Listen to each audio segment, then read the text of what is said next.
কেমন আছেন সবাই? আজ আপনাদের জন্য নিয়ে এলাম নসফেরাতোর প্রথম পর্ব। লিখেছেন আকাশ হোসেন রবিন এবং হুমায়া আক্তার হিমু। এছাড়াও লেখকের প্রোফাইল ঘুরে আসতে পারেন, লিংক ডিসক্রিপশনে দেওয়া থাকবে। শুরু হচ্ছে নসফেরাতো।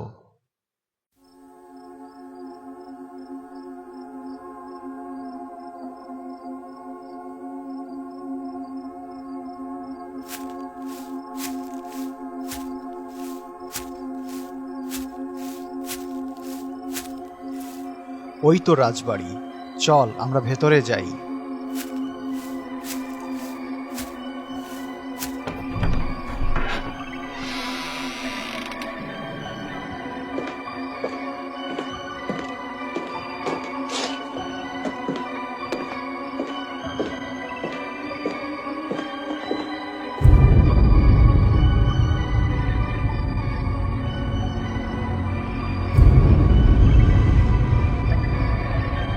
ও, চল কফিনটা নামাই দেখি ভেতরে কি আছে। কি দরকার, চল আশেপাশে ঘুরে চলে যাই। কি যে বলিস না, এত দূরে এসে ফিরে যাব তা হতে পারে না। চল নামাই।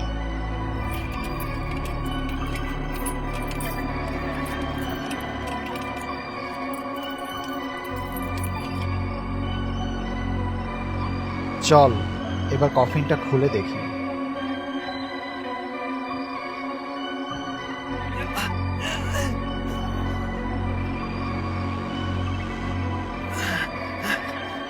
খুলছে না তো, দাঁড়া আমি চেষ্টা করে দেখি।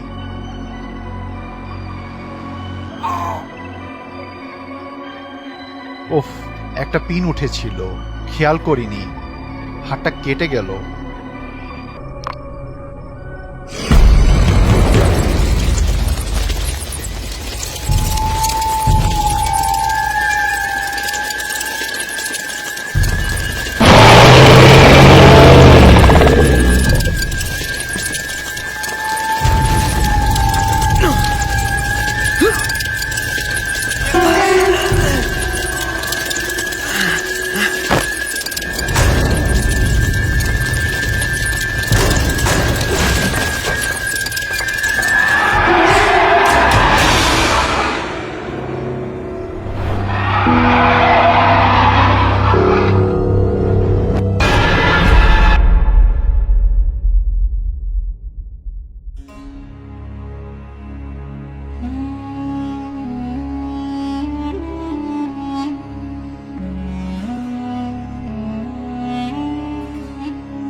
সাল 2019। ভীষণ সুন্দরী এক মেয়ে তার ইউনিভার্সিটির লাইব্রেরিতে বসে কয়েকটা বই নিয়ে কিছু একটা খুব মনোযোগ দিয়ে পড়ছে। কিছুক্ষণ পর তার কয়েকজন বন্ধু এবং বান্ধবী এসে তাকে ডেকে বলল, এই হিমু, কি করছিস? আরে আবির, আর তোরা সবাই এখানে কি মনে করে? আমি তো সেই ভ্যাম্পায়ার মিস্ট্রি নিয়ে রিসার্চ করছি। মানে তুই বলতে চাচ্ছিস তুই এই ভ্যাম্পায়ার মিস্ট্রি টপিক নিয়ে রিসার্চ করবি? হ্যাঁ, কারণ তোরা তো জানিস মিথোলজি আমার অনেক পছন্দ, তাই আমি ভ্যাম্পায়ার নিয়ে রিসার্চ করব। আচ্ছা কর তাহলে, আমরা যাই। এই দাঁড়া, তোরা কি নিয়ে রিসার্চ করবি বললি না তো? আমি অ্যানিমাল নিয়ে করব। আমি করব প্লান্টস নিয়ে। যাই হোক, আমরা যাই, তুই শেষ হলে আসিস। অনেক কাজ বাকি আছে আমাদের। কিসের কাজ? উইন্টার সেশন শুরু হবে 2 মাস পর। নতুন স্টুডেন্টরা আসবে ট্রান্সফার হয়ে, নতুন করে অ্যাডমিশন নিবে। তাদের এগুলার ব্যবস্থা আমাদের করতে হবে। ও আচ্ছা, আচ্ছা আমরা যাই, বাই। এই বলে সবাই লাইব্রেরি থেকে চলে গেল। আর হিমুও আবার তার টপিকে মনোযোগ দিল। হিমুর এই টপিক নিয়ে রিসার্চ করার কারণ হলো গত 1.5 বছর যাবৎ মানুষের রহস্যময় মৃত্যু। এইবার একটু পরিচয় পর্ব সেরে নেওয়া যাক। যে মেয়েটি বই পড়ছে সে হিমু, খুব শান্ত স্বভাবের একটি মেয়ে। দেখতে যেমন সুন্দর, লেখাপড়াও তেমনই পারদর্শী। আর হিমুর সবচেয়ে প্রিয় টপিক হল মিথোলজি। এদিকে প্রায় 2 মাস শেষ হয়ে গিয়েছে। বাছাইয়ের পর যারা উইন্টার সিজনে এসেছে তাদের আজ প্রথম দিন ইউনিভার্সিটিতে। অনেক স্টুডেন্ট আসছে ভার্সিটিতে। কেউ বাইকে করে, তো কেউ গাড়িতে করে, আবার কেউ বা পায়ে হেঁটে। খুব সুন্দর ছিল দিনটা। হালকা রোদ এবং হালকা বাতাস বইছিল। এক কথায় পুরো পরিবেশ খুব মনোরম হয়ে উঠেছিল ভার্সিটিতে। কিন্তু হঠাৎ দেখা গেল আকাশে একরাশ কালো মেঘ ছেয়ে গেছে, সজোরে বাতাস বইছে। আর এমন সময় একটি কালো রঙের গাড়ি এসে একটি বাইকের সাথে ধাক্কা লাগে, কিন্তু চালক গাড়িটি না থামিয়ে ভিতরে গিয়ে পার্ক করে পার্কিং স্পেসে। তারপর ছেলেটি গাড়ি থেকে নামে। ছেলেটির কাছে এসে কয়েকজন ছেলেমেয়ে বলল, এটা তুমি কি করলে? বাইকে ধাক্কা দিয়ে ফেলে দিলে? তোমার মধ্যে কোনো অনুশোচনা বোধও দেখছি না, এত অ্যাটিটিউড। সেই ছেলেটি কারো দিকে না তাকিয়ে চলে গেল ভার্সিটির ভেতরে। এইদিকে হিমুরও রিসার্চ কমপ্লিট। হিমু ওর ডকুমেন্টস নিয়ে ক্লাসে গিয়ে বসে। অন্য স্টুডেন্টস আর টিচার এসে ক্লাস শুরু করে। ঠিক ওই সময় ক্লাসে আসে সেই কালো ড্রেস পরা ছেলেটি। ক্লাসে ঢুকে সে তার চোখের চশমা সরায় এবং টিচারের কথা অনুযায়ী সবাইকে নিজের ইন্ট্রোডাকশন দিয়ে বলে, হ্যালো অল, আমি আকাশ এইচআর। আমি ট্রান্সফার হয়ে তোমাদের ভার্সিটিতে এসেছি। আশা করি তোমাদের সাথে আমার খুব ভালো সময় কাটবে। এই দিকে সে সবার দিকে একবার নজর ঘোরাতে থাকে। প্রথমে চোখ আটকে যায় একদম পিছনে বসে থাকা এক ছেলের উপরে, যে কিনা মনে হচ্ছে আকাশের দিকে তাকিয়ে রাগে ফোঁস করছে। তারপর তার থেকে চোখ সরিয়ে আবার সবার দিকে তাকাতে গিয়ে আবার আকাশে চোখ গিয়ে আটকায় এক মেয়ের দিকে। 5 থেকে 6 সেকেন্ড তাকিয়ে থাকার পর টিচারকে জিজ্ঞাসা করে, ওই মেয়েটি কে? ওই মেয়েটি হিমু। তারপর আকাশ গিয়ে হিমুর পাশে থাকা সিটে বসে। ক্লাস শুরু হয়, কিন্তু আকাশ হিমুকে দেখতে থাকে। এক পর্যায়ে আকাশের চোখের মনি কিছুটা লাল হয়ে আবার কালো হয়ে যায়। এইভাবেই দিন কাটতে থাকে। একদিন আকাশ ভার্সিটির করিডোর দিয়ে হেঁটে যাচ্ছিল এবং সামনে থেকে আসছিল সেই ছেলেটি, যে প্রথম দিন আকাশের দিকে রাগান্বিত দৃষ্টিতে তাকিয়েছিল। যেই মুহূর্তে তারা দুজন একজন অন্যজনকে ক্রস করে, আকাশ থমকে দাঁড়িয়ে যায়। তার হঠাৎ কেন জানি অস্বস্তি লাগতে শুরু করে, তাই সে পেছনে ফিরে তাকায়। দেখে ছেলেটা তো হেঁটে যাচ্ছে, কিন্তু তার ছায়াটা দেখাচ্ছে একটা ওয়্যারওয়ল্ফের মতো।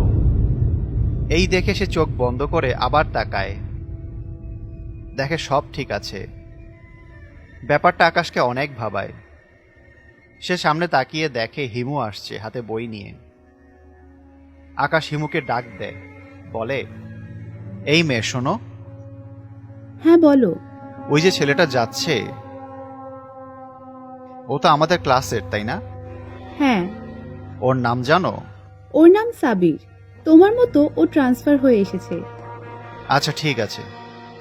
এই বলে হিমু চলে যায়। কিছু দূর যাওয়ার পর হিমু কি যেন মনে করে পিছনে ফিরে তাকায়, দেখে আকাশ নেই। একটু আশ্চর্য হয় হিমু। একদিন রাতে ভার্সিটির কয়েকটা মেয়ে বের হয় রাতে হাঁটতে হাঁটতে তারা তাদের ভার্সিটির পেছনের খালের ওই পারে জঙ্গলে চলে যায়। সেখানে গিয়ে তারা দেখে ঘন কালো অন্ধকার জঙ্গল। এক আজব নিস্তব্ধতা বিরাজ করছে জঙ্গলে, যেন এ কোনো জঙ্গল নয়, এ এক কবরস্থান। কিছুক্ষণ পর জঙ্গলে কিসে যেন শব্দ শোনা যায়, কিছু বা কোনো এক প্রাণীর হাঁটা বা দৌড়ানোর আওয়াজ। তারা ফিল করে তাদের আশেপাশে কিছু একটা অনেক দ্রুত গতিতে দৌড়াচ্ছে, যা চোখে দেখা যাচ্ছে না। অন্যদিকে জঙ্গলে থাকা সব মেয়েগুলো একে অন্যের থেকে বিচ্ছিন্ন হয়ে হারিয়ে যায়।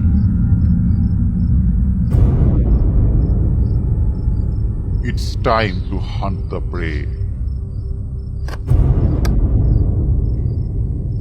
একটি মেয়ে পড়ে যায় সেই লোকটার চোখে। নুসরাত, বর্ষা, তোরা কোথায়? আমি এখানে। মেয়েটি চিৎকার করে সবাইকে ডাকে। কালো কাপড় পরা লোকটি মেয়েদের একদম পিছনে এসে বলে, I am right here. এই বলে লোকটি মেয়েটির ঘাড়ে কামড় দেয়। মেয়েটিও চিৎকার করে ওঠে। দেখতে দেখতে সব রক্ত শুষে নেয় লোকটা। তারপর মেয়েটির প্রাণহীন দেহ পড়ে থাকে সেখানে। লোকটি ধীরে ধীরে তার মাথার কাপড় সরায়। তারপর লোকটি আবার সেখান থেকে বাতাসের গতিতে চলে যায়।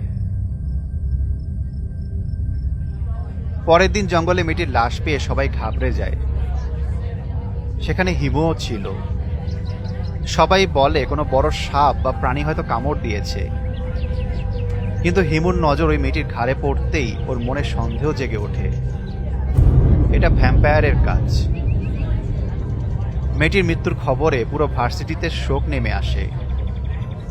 হিমুর বন্ধুরা সবাই মাঠে একটি গাছের নিচে বসে থাকে। হিমু তাদের কাছে এসে বলে, তোদের সাথে আমার কিছু কথা আছে, আমার সাথে চল। এই বলে হিমু তাদের একটি ফাঁকা ক্লাসে নিয়ে যায়। সেখানে নিয়ে সবাইকে বলে, শোন সবাই, সেদিন যে মেয়েটির মৃত্যু হয়েছিল, ওর মৃত্যু কোনো সাপ বা পশুর কামড়ে হয়নি। তাহলে দেখ, সেদিন যে মেয়েটির মৃত্যু হয়েছে তা হয়েছে একটি ভ্যাম্পায়ারের দ্বারা। কারণ ভ্যাম্পায়ার এমন প্রাণী যে মানুষের রক্ত খায়। আর ওই মেয়ের ফরেন্সিক রিপোর্টেই বলেছিল মেয়ের শরীরে রক্তের পরিমাণ অনেক কমে গিয়েছে, প্রায় 85% রক্ত নেই ওর শরীরে। আর ওর ঘাড়ে যেই কামড়ের দাগ তা শুধু ভ্যাম্পায়ারের বড় দাঁত দিয়েই সম্ভব। হঠাৎ হাসির শব্দ ভেসে আসে সবার কানে। সবাই রুমে দরজার দিকে তাকাতেই দেখে আকাশ দাঁড়িয়ে আছে। সে হেঁটে হেঁটে হিমুর সামনে চলে আসে। বলে, ভ্যাম্পায়ার রিয়েলি? তুমি কি তোমার ফ্যান্টাসির গল্প শুনিয়ে সবাইকে এটা বিশ্বাস করাতে চাচ্ছ যে সত্যি ভ্যাম্পায়ার এক্সিস্ট করে? হিমু কিছুটা লজ্জায় পড়ে গেল, কারণ তার ধারণার কোনো পোক্ত প্রমাণ তার কাছে নেই যে এই দুনিয়াতে ভ্যাম্পায়ার সত্যি বাস করে। আকাশের কথার যুক্তি দেখে হিমুর বন্ধুরাও চলে গেল, কিন্তু হিমু শুধু আকাশের দিকে হা করে তাকিয়ে আছে। আকাশ বলল, ফ্যান্টাসিতে থাকা ভালো, কিন্তু বেশি মাথা ঘামিও না। দেখবে একদিন তুমি তোমার প্রিয় ভ্যাম্পায়ারদের শিকার হয়ে যাবে। এই বলে আকাশ বের হয়ে যাওয়ার সাথে সাথে সাব্বিরের সাথে আকাশের ধাক্কা লাগে। সাব্বির রেগে গিয়ে আকাশের কলার ধরে।